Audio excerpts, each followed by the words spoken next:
दोस्तों आज के इस वीडियो के अंदर हम आप सभी के साथ में अपनी क्लास 7th हिस्ट्री सब्जेक्ट के चैप्टर नंबर 10th के पार्ट सेकंड को डिस्कस करने वाले हैं। और अगर आपने अभी तक हमारे पार्ट फर्स्ट की वीडियो को नहीं देखा है तो एक बार जाओ, पहले उसको देख लो, समझ लो, फिर यहाँ पे आना।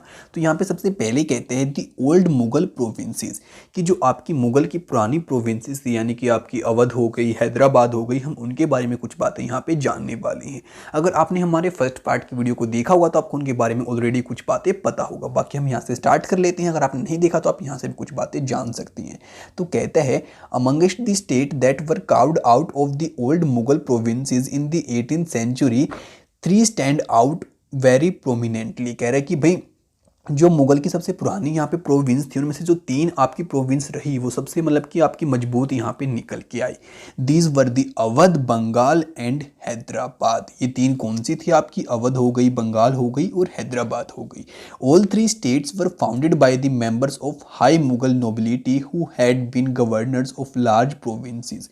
और यहाँ पे कह रहा है कि भाई जो ये आपकी स्टेट्स थी ना, ये आपकी फाउंड करी थी आपकी जो हायर मुगल नोबिलिटी थी ना उन लोगों ने, ठीक है।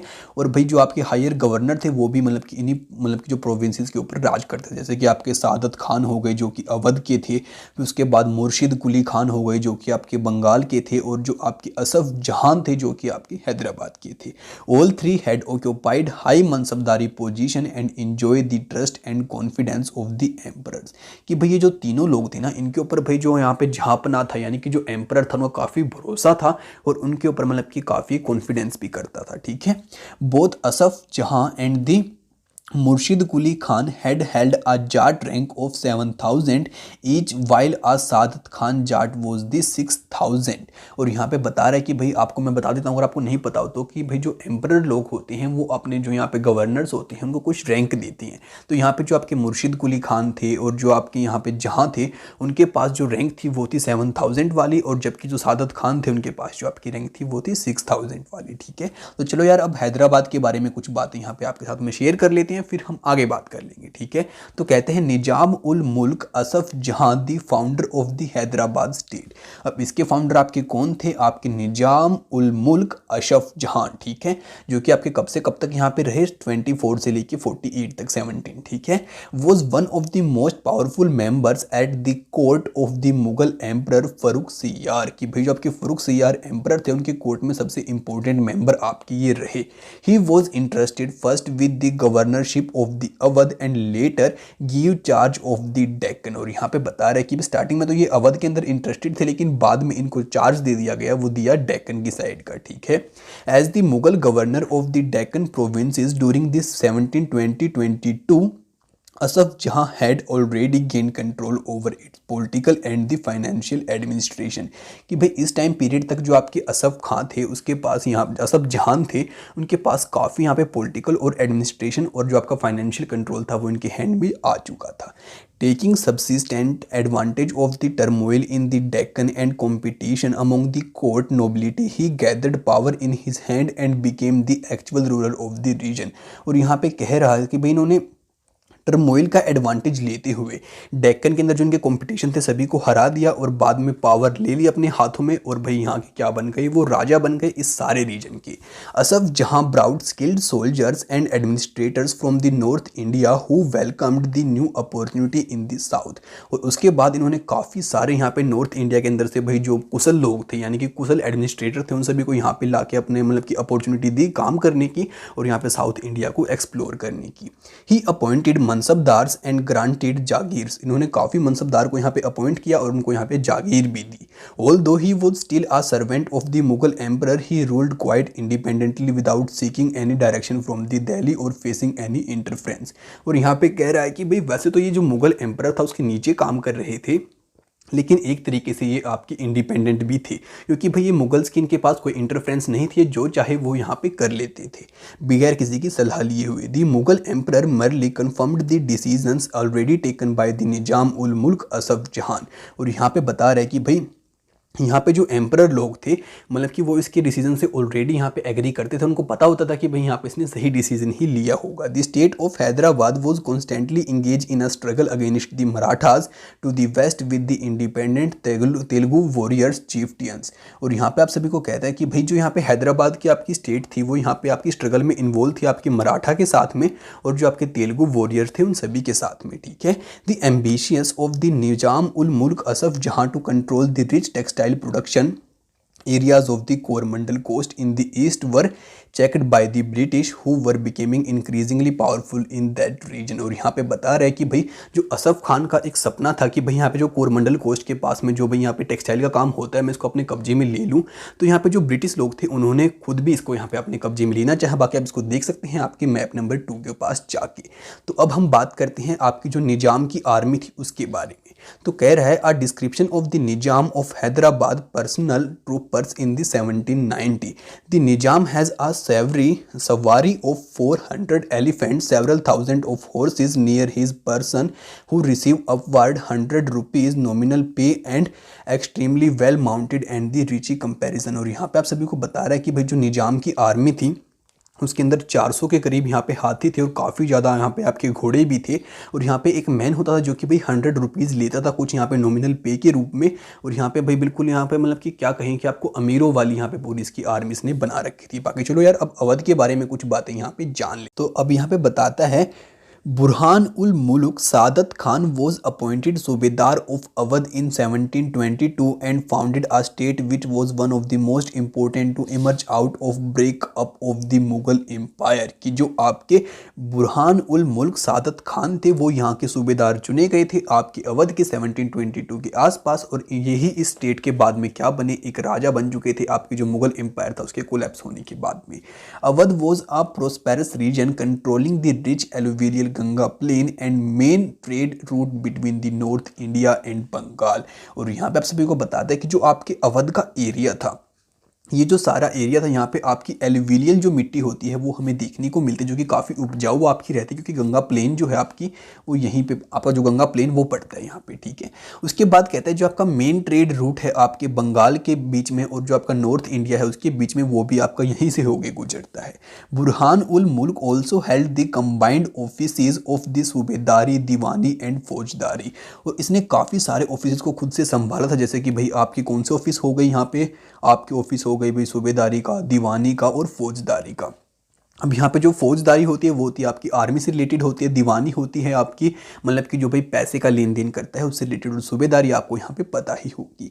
In other words he was responsible for managing the political, financial and military affairs of the province of the Awadh. और यहाँ पे कह रहे हैं कि अगर मैं आपको दूसरे शब्दों में समझाऊँ तो इसके पास जो सारा मैनेजमेंट का काम था ना, यानी कि पॉलिटिकल हो गया, फाइनेंशियल हो गया, मिलिट्री हो गया, ये सारी चीज़ देखना अवध की इसके अंडर में यहाँ पे रहती थी, ठीक है। बाकी यार ये जो आपकी पिक्चर है ये आपकी पिक्चर है बुरहान उल मुल्क सादत खान की। आप उसको देख सकते हैं वो कैसा यहाँ पे दिखाई देता था, यानी कि बुड्ढा वुड्ढा कैसा जो भी था आप देख सकते हैं बेसिकली यहाँ पे। अब यार हम आगे बात कर लेते हैं। तो अब कहता है Burhan ul Mulk try to decrease Mughal influence in the Awadh region by reducing the number of office holders.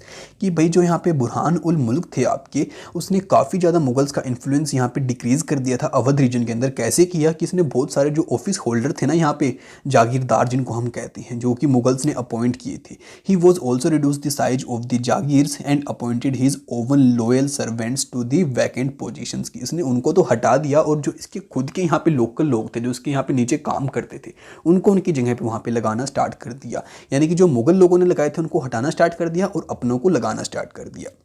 The accounts of Jagirdar were checked to prevent cheating and the revenue of all districts were reassessed by the official appointed by the Nawab court. He seized a number of Rajput Jamidars and agricultural fertile lands of the Afghans of the Rohin Khand। और यहाँ पे बता रहा है कि मैंने cheating को check करने के लिए कि भाई जो सारे यहाँ पे रिकॉर्ड वगैरह होते हैं ना वो भी यहाँ पे चेंज करा दिए थे जो नवाब कोर्ट के होते हैं, और जो राजपूत के जमींदार होते हैं उसने उन सभी को भी यहाँ पे सीज कर लिया था। और जो उनकी एग्रीकल्चर की भूमि होती है जो फर्टाइल थी काफ़ी, उसको भी यहाँ पे उनके हैंड से लेना स्टार्ट कर दिया था, ठीक है। कहते हैं the state depend on local bankers and mahajans for loans. और जो यहाँ की स्टेट थी वो डिपेंड कर रही थी जो लोकल बैंकर आपके होते हैं या फिर जो महाजन होते हैं उनसे लोन लेने के लिए।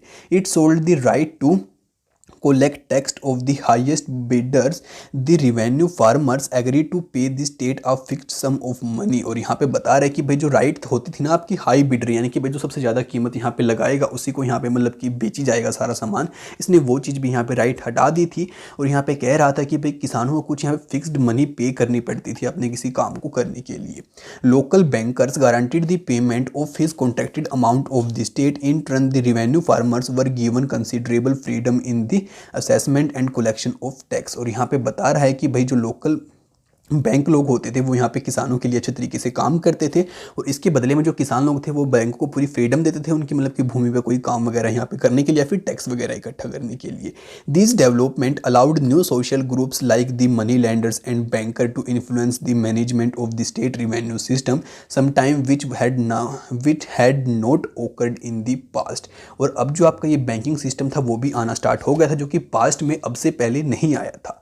इन trying to consolidate their rule, why did Mughal subedars also want to control the office of diwan. कि भाई अपने यहाँ पे जो राज्य है उस मतलब कि जो अपने नीचे काम कर रहे हैं लोग, उनके ऊपर अपनी पकड़ को और मजबूत बनाने के लिए जो आपके सूबेदार लोग होते हैं वो मतलब कि जो दीवानी होती है उसको अपने कब्जे में यहाँ पे क्यों लेना चाहते थे, क्या रीज़न रहता है इसके पास, इसके बारे में आप एक बार सोचो, मेरे को कमेंट करके यहाँ पे बताओ। तो ये आपका यार यहाँ पे असाइनमेंट रहेगा गाइस, इसको आपको करना है, मेरे को बताना है। ओके, बाकी अब हम स्टडी कर लेते हैं हमारे बंगाल को लेके, देखते हैं बंगाल के बारे में क्या कुछ बातें हमें यहाँ पे समझ में आती हैं। अब कहता है Bengal gradually broke away from Mughal control under the Murshid Quli Khan who was appointed as the naib. कहता है कि भाई जो आपके मुर्शिद कुली खान थे वो नाइब की पोस्ट पर यहाँ पे आपके अपॉइंट किए गए थे, और उनके यहाँ पे राज्य में क्या हुआ कि जो आपका बंगाल था वो बिल्कुल अलग होता जा रहा था आपके मुगल एम्पायर से। ठीक है, deputy to the governor of the province. और ये क्या थे, डिप्टी थे किसके, भाई जो प्रोविंस का गवर्नर था उसके।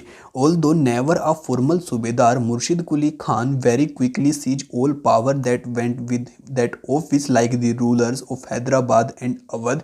ही also command the revenue administration of the state. और यहाँ पे आप सभी को बता रहे हैं कि भाई जैसे कि बाकी दो स्टेट्स के मतलब कि जो सूबेदार थे उन्होंने रिवेन्यू डिपार्टमेंट को अपने अंडर में ले लिया, यानी कि दीवानी को अपने अंडर में ले लिया, इन्होंने भी फटाफट से जैसे मुगल कंट्रोल वहाँ से हटा तो भाई फटाफट से दीवानी को अपने अंडर में, यानी कि जो आपका रिवेन्यू एडमिनिस्ट्रेशन था उसको अपने अंडर में ले लिया।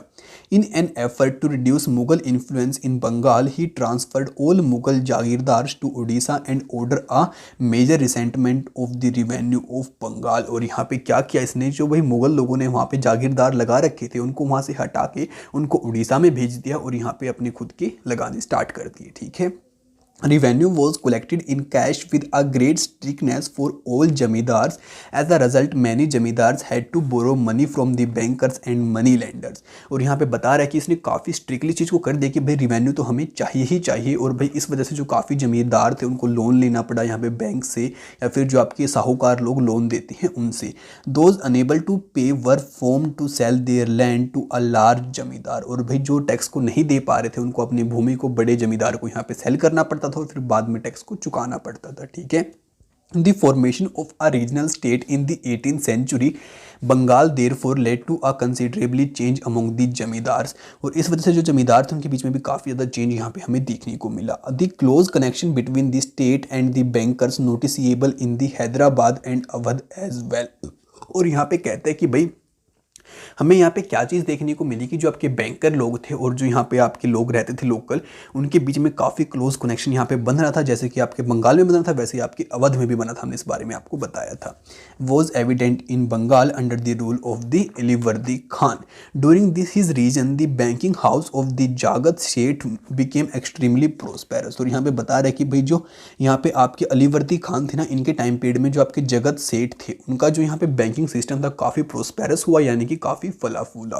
If we take a bird eye view we can detect 3 common feature among the state. कह रहा है कि भाई अगर हम इन तीनों स्टेट को ध्यान से देखें तो इन तीनों के बीच में एक कॉमन फीचर, 3 कॉमन फीचर पक्का थे। सबसे पहला जो था वो तो था आपका, though many of the large states were established by the erstwhile Mughal nobles they are highly suspicious of some of the administrative system that they had inherited, in particular the jagirdar system. और यहाँ पे कह रहा है कि भाई इन सभी के अंदर आपका जागीरदार सिस्टम था। ठीक है, हमने ये बात नोटिस की कि जो आपके जागीरदार सिस्टम यहाँ पे था, उन लोगों ने क्या किया, जागीरदारों को यहाँ से हटाना स्टार्ट कर दिया। ठीक है, second, their method of tax collection differed, rather they rely upon the officers of the state, all three regimes contracted with revenue farmers for the collections of revenue.